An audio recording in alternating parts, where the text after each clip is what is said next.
NR competitive classes में मैं हेमंत कुमार शर्मा आप सभी का स्वागत करता हूं। दोस्तों, आज हम पढ़ने वाले हैं साझेदारी पार्टनरशिप भाग 2। जिससे पहले मैंने इसका पार्ट 1 पढ़ा दिया है, तो आप ध्यान से क्रम से वीडियो देखा करो और टॉपिक कंप्लीट किया करो। अब तक हमने गणित के 20 टॉपिक कंप्लीट कर लिए हैं यूट्यूब पर। ये 21वें नंबर का चल रहा है, तो आप क्रम से कंप्लीट करना, सारे वीडियो देखना। देखो, साझा पढ़ने के लिए हमें एक फॉर्मूला याद रखना है कि पूंजी इंटू समय बराबर क्या होता है, लाभ या हानि। ठीक। और पूंजी बराबर क्या हो जाएगा, लाभ या हानि बटे समय। ठीक है। उसी तरीके से समय बराबर क्या हो जाएगा, लाभ या हानि बटे पूंजी। बस इसी फॉर्मूले पर पूरा पार्टनरशिप आधारित। ठीक है।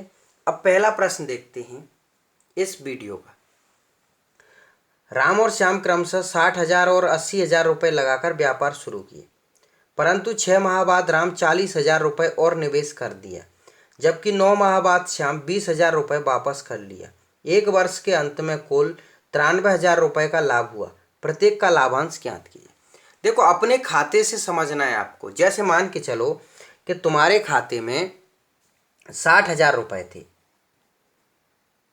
ठीक है।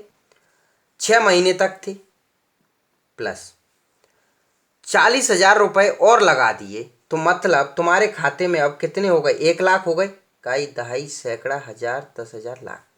अब कितने महीने तक, 6 महीने तक, क्योंकि ये 6 महीने थे और ये 6 महीने, तभी तो 1 वर्ष बनेगा अनुपात। अब देखो, इसी तरीके से अब शाम के खाते में कितने थे, 80,000 रुपये। ठीक है। और 9 माह बाद, मतलब 80,000 रुपये 9 महीने तक रहे, प्लस 20,000 रुपये वो वापस कर लिया। तो मतलब जैसे उसके खाते में 80,000 थे, 20,000 वापस कर लिए, तो अब कितने बचे, 60,000। अभी 9 महीने थे, तो वर्ष बनाना है, तो कितने महीने बचे, 3। क्लियर है। अब ध्यान से समझना है। देखो, 6 6 36, मतलब 3,60,000 ये हो गया, और 6 एक कम 6, मतलब 6 लाख ये हो गया, और 3,60,000 ये है, तो कितना हो गया, 9,60,000। क्लियर है। ठीक है। 8 नाम 72, मतलब 7,20,000 तो ये हो गया, और 6 × 3 = 18, 1,80,000 ये हो गया। 7 20 और 1 80 कितना हो जाएंगे, 9 लाख। इकाई, दहाई, सैकड़ा, हजार, 10,000, लाख। 4 जीरो से 4 जीरो काट दिए, 2 से काट दें तो 45 बार, और 2 से काट दें तो 2 चौक 8, 2 8 16। ठीक है। 3 से काट दूं तो 15 बार, और 3 से काट दूं तो 16 बार। ठीक है। टोटल पैसा 93,000 रुपये है। और अगर एक के लिए निकालते हैं तो 16, और टोटल कितना हो जाएगा, 16 और 15 31, 31 थी 93, तो 16 थी 48। ठीक है। अब बी के लिए निकालेंगे तो 15 का 3 से गुणा हो जाएगा, तो 15 थी 45, मतलब प्रत्येक का लाभांश कितना है, 48,000 और 45 है। क्लियर। ठीक है। अगला प्रश्न देखिए। 3 साझेदार अलग अलग पूंजी क्रमशः 8 माह, 10 माह तथा 12 माह के लिए लगाकर कोई व्यापार करते हैं और व्यापार से प्राप्त कुल लाभ बराबर बराबर बांटते हैं। ज्ञात कीजिए कि उनकी पूंजी किस अनुपात में। मैंने बताया था पूंजी बराबर क्या होता है, लाभ बटे समय। ठीक है। अब लाभ तो बराबर बराबर बांट रहे हैं, मतलब 1:1:1। समय कितना है, 8, 10 और 12। देखो, जब इस तरीके से समय लिखा रहा करे ना, तो एलसीएम लेके गुणा कर देते हैं। नीचे वाली संख्या का एलसीएम ले लेते हैं और गुणा कर देते हैं। तो ये 8, 10, 12 का एलसीएम आ जाएगा 120। 1/10 इंटू 120, 1/12 इंटू 120। 8 से काट दिया 15 बार, 0 से 0 मतलब 12, और 12 से काट दिया 10 बार। तो उनकी पूंजी का अनुपात कितना आ गया, 15, 12, 10। क्लियर। ठीक है। अगला प्रश्न देखो। एबीसी समान लाभ देने की शर्त पर एक व्यापार करते हैं। यदि ए की पूंजी 2 वर्ष, बी की पूंजी 2 सही 1/2 वर्ष तथा सी की पूंजी 1 सही 1/2 वर्ष तक लगी रही, तो वे किस अनुपात में पूंजी निवेश किए। क्या पूछा है? पूंजी। तो पूंजी बराबर क्या होता है? लाभ बटे समय। लाभ उसने बोला है समान लाभ, मतलब एक एक एक मान लिया। अब ए की पूंजी 2 वर्ष, बी की पूंजी 2 दूना 4 और 1 5/2 वर्ष, सी की पूंजी 2 एकम 2 और 1 3/2। ये 2 पलट के ऊपर पहुंच जाएगा तो 1/2, 2/5 और 2/3। मैंने बताया था कि जब इनका अनुपात बनाना है तो नीचे वाली संख्या क्या करते हैं? एलसीएम लेके गुणा कर देते हैं। 2, 5 और 3 का एलसीएम आ जाएगा 30। तो 1/2 इंटू 30, 2/5 इंटू 30 और 2/3 इंटू 30। 2 से काट दिया 15 बार, 5 से काट दिया 6 तो 6 दूना 12, 3 से काट दिया 10 तो 10 दूना 20। तो 15, 12, 20 के अनुपात में उनकी पूंजी थी। क्लियर? ठीक है। अगला प्रश्न देखिए। 3 व्यक्ति क्रमशः 15,000 रुपये, 18,000 रुपये तथा 21,000 रुपये अलग अलग समय के लिए लगाकर कुल लाभ को बराबर बांटते हैं। बताइए समय के किस अनुपात में उनकी पूंजी थी। पूछा क्या है? समय। तो समय बराबर क्या होता है? लाभ बटे पूंजी। अब उसने लिखा है कि कुल लाभ को बराबर बराबर बांटते हैं। लाभ मान लिया हमने 1 1 1 बराबर मान लिया। पूंजी कितनी थी उनकी? 15,000, 18,000 और 21,000। 3 जीरो से 3 जीरो कट गए। 3 से काट दिए 5 बार, 3 से काट दिए 6 बार और 3 से काट दिए 7 बार। 1/5, 1/6 और 1/7। अब इनका एलसीएम आएगा 210। 1/5 इंटू 210, 1/6 इंटू 210, 1/7 इंटू 210। 5 से काटा, 5 चौक 20, 5 दूना 10, 6 थी 18, 6 पंजा 30 और 7 थी 21।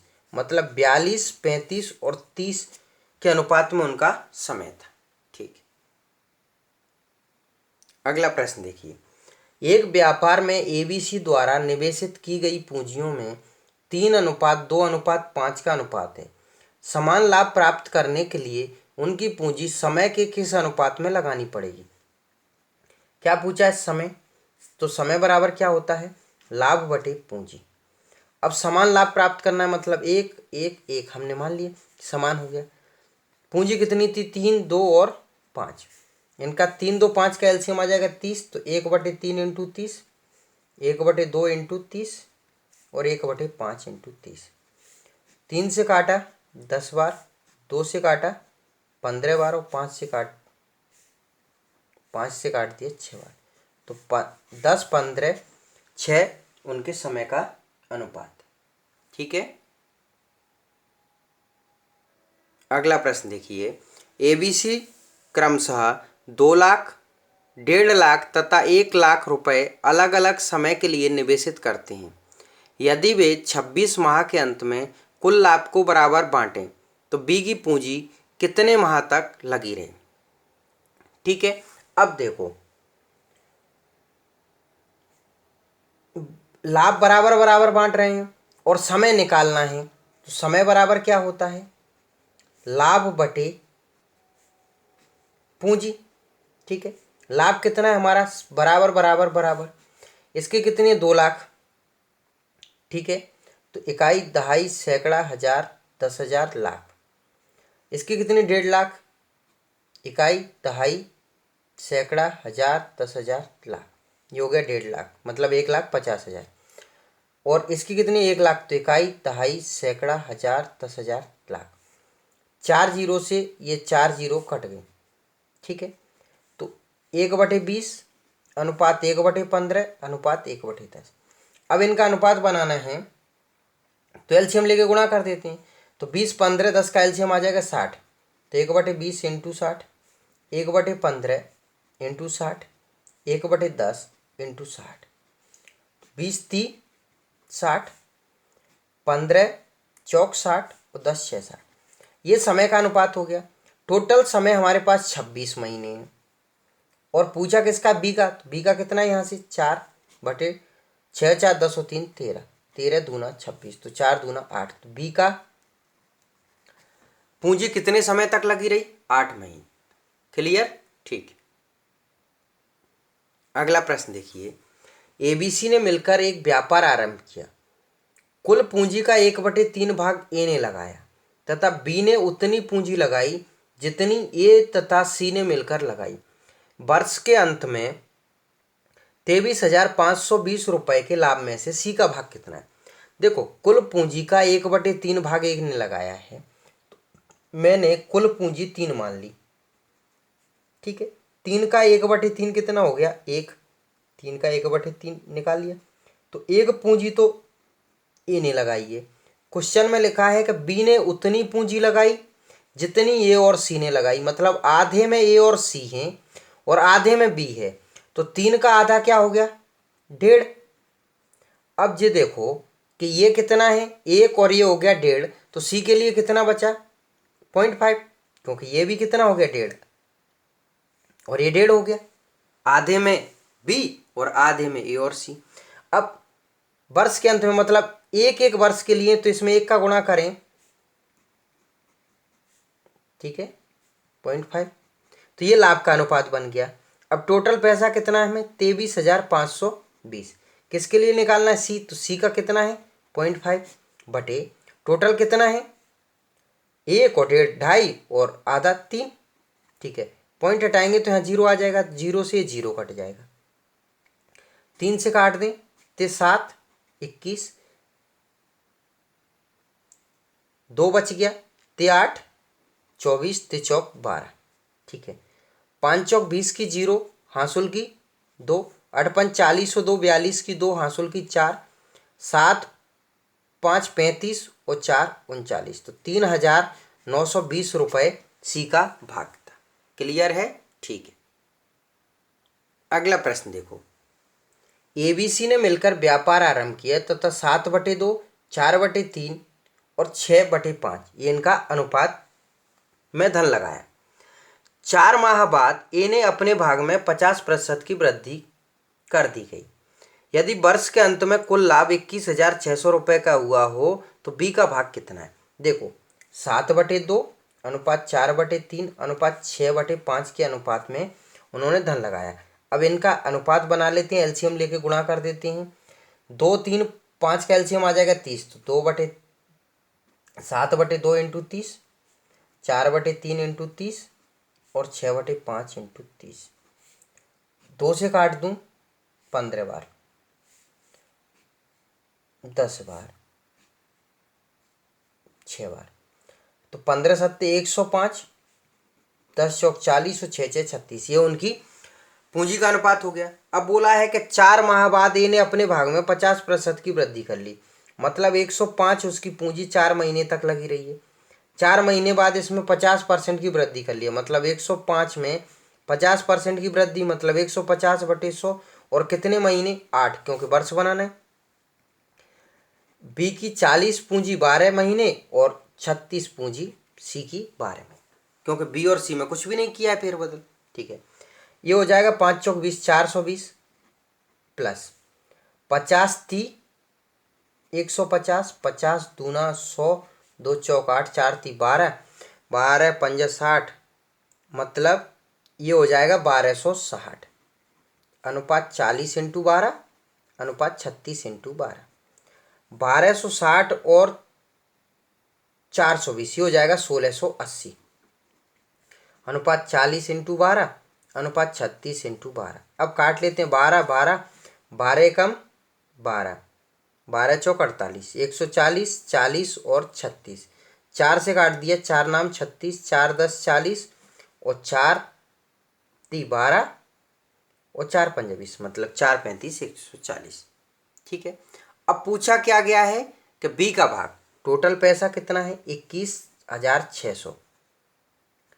बी का अनुपात कितना है यहाँ से 10, टोटल कितना हो गया 35 और 10 45 और 54, 54 चौक कितना हो जाएगा 200 16 मतलब 4,000 रुपये। क्लियर? तो बी का भाग कितना था? 4,000 रुपये। ठीक है, अगला प्रश्न देखिए। साझे के एक व्यापार में एक कुल पूंजी का 1/6 भाग 1/6 समय के लिए, बी कुल पूंजी का 1/3 भाग 1/3 समय के लिए तथा सी पूंजी का शेष भाग पूरे समय के लिए निवेशित करता है। 4600 रुपये के कुल लाभ में से बी का भाग क्या थी? देखो, पूंजी कितनी दे रखी थी? 1/6 और 1/3। समय कितना दे रखा था? 1/6 और 1/3। मैंने 6 और 3 का एलसीएम ले लिया तो 6 आ गया। 6 और 3 का एलसीएम ले लिया तो 6 आ गया। तो कुल पूंजी मैंने मान ली 6 और कुल समय भी कितना आ गया? 6। अब प्रश्न पढ़ते हैं कि एक कुल पूंजी का 1/6 भाग मतलब 6 का 1/6 निकालोगे तो 1 आ जाएगा। 1/6 समय के लिए, तो समय 6 है, उसका 1/6 निकालेंगे तो 1 आ जाएगा। अब बी की बोला है कि कुल पूंजी का 1/3 भाग मतलब 6 का 1/3 निकालेंगे तो 2 पूंजी आ गई। ये पूंजी है और ये क्या है? समय। ये पूंजी है। अब समय की बात करते हैं तो 1/3 समय, 6 समय है टोटल और उसका 1/3 निकाल लेंगे तो 2। तो 2 क्या आ जाएगा? ये समय। अब आगे बोला गया सी पूंजी का शेष भाग। देखो, 2 और 1 3 हो चुके थे तो शेष कितना बचा हुआ है? 3। पूरे समय के लिए पूरा समय कितना है? 6। तो 1 4 और 18 उनका लाभ का अनुपात आ गया। टोटल पैसा कितना है? 4600। निकालना किसके लिए? बी के लिए। तो बी का कितना है? 4। टोटल कितना है? 18 4 22 1 23। 23 दूना 46, तो 4 दूना 8 मतलब 800 रुपये। दोस्तों, प्रश्न काफ़ी अच्छा है और हल करने का तरीका बहुत आसान है, तो आप ध्यान से समझना है ना। ठीक है, अगला प्रश्न देखिए। एबीसी ने 3:5:7 के अनुपात में पूंजी लगाकर व्यापार आरंभ किया।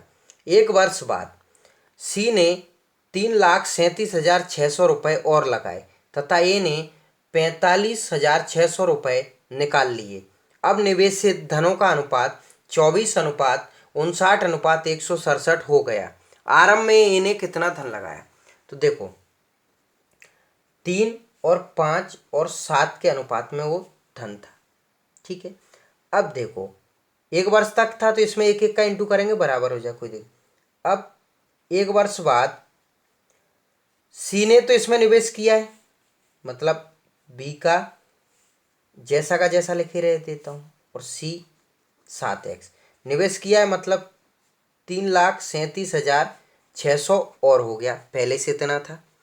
ठीक है, ए ने निकाल लिया मतलब पहले से 3x था, इसमें से निकाल लिया तो 45,600। ये ए का हो गया, बी का जैसा है और ये सी का हो गया। बराबर अब इनका अनुपात कितना हो रहा है? 24:59:167। अगर हमें x की वैल्यू पता चल जाएगी तो हम निकाल सकते हैं पूंजी ए की। तो यहां से लिख लिया हमने 3x माइनस 45,600 बटे 5x। ये पहले ए और बी दो ले लिए हमने।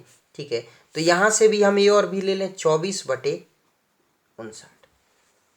ठीक है, अगर मैं ऊपर से 3 कॉमन लेता हूं तो अंदर बच जाए x और ये बच जाएगा 15,200 बटे 5x बराबर 24/59।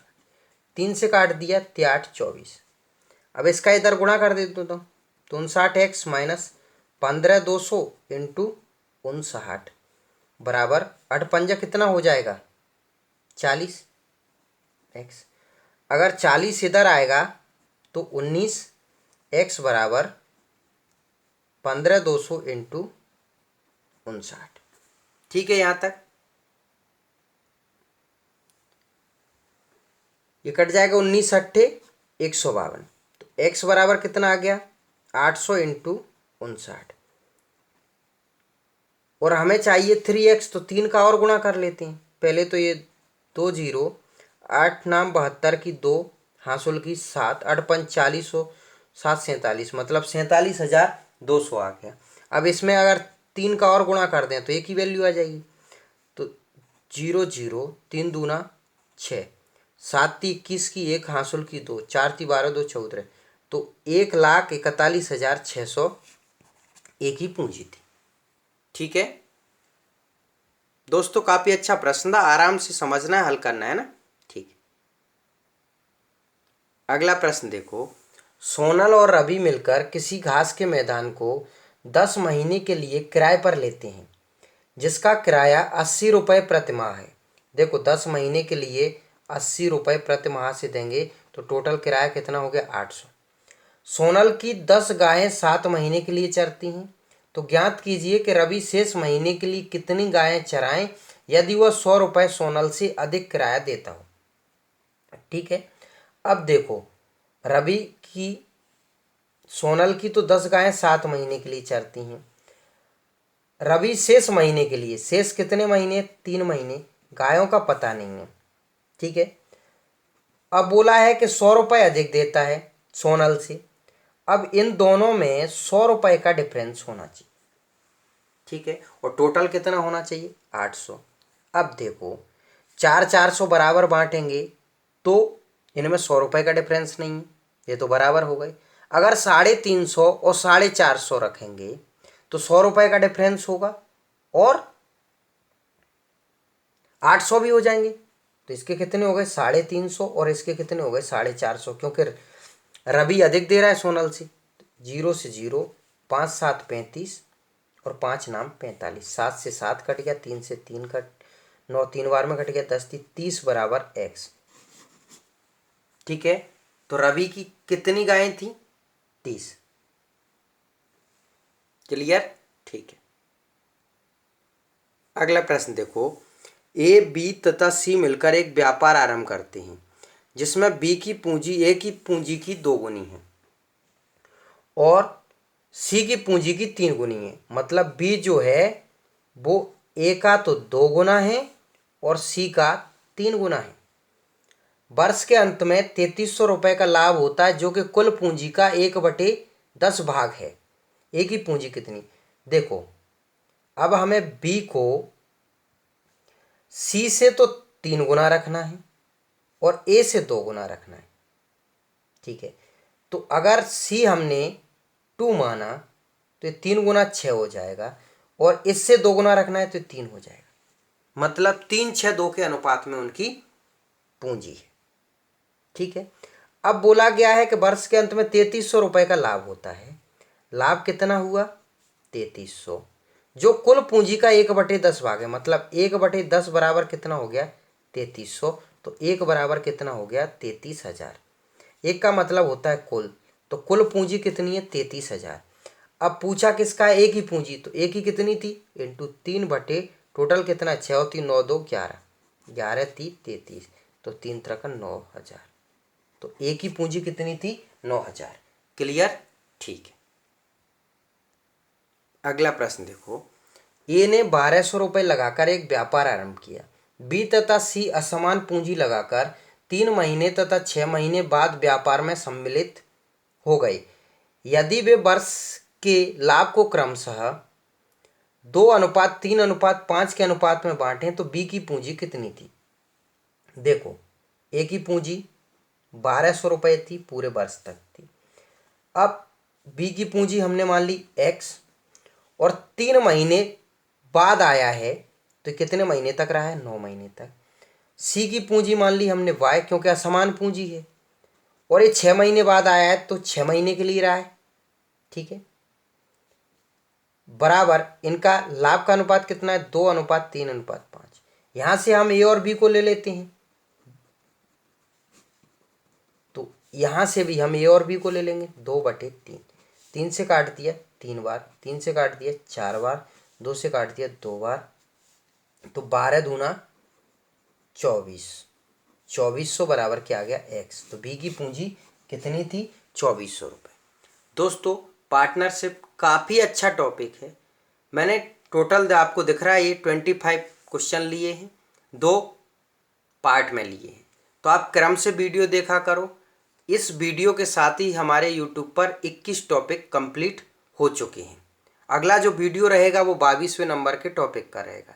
तो अगर आप अपना मैथ्स कंप्लीट करना चाहते हैं तो आप क्रम से वीडियो देखा करो। अगर आपको मेरे वीडियो पसंद आते हैं तो प्लीज़ चैनल को लाइक एंड सब्सक्राइब जरूर किया करो। धन्यवाद।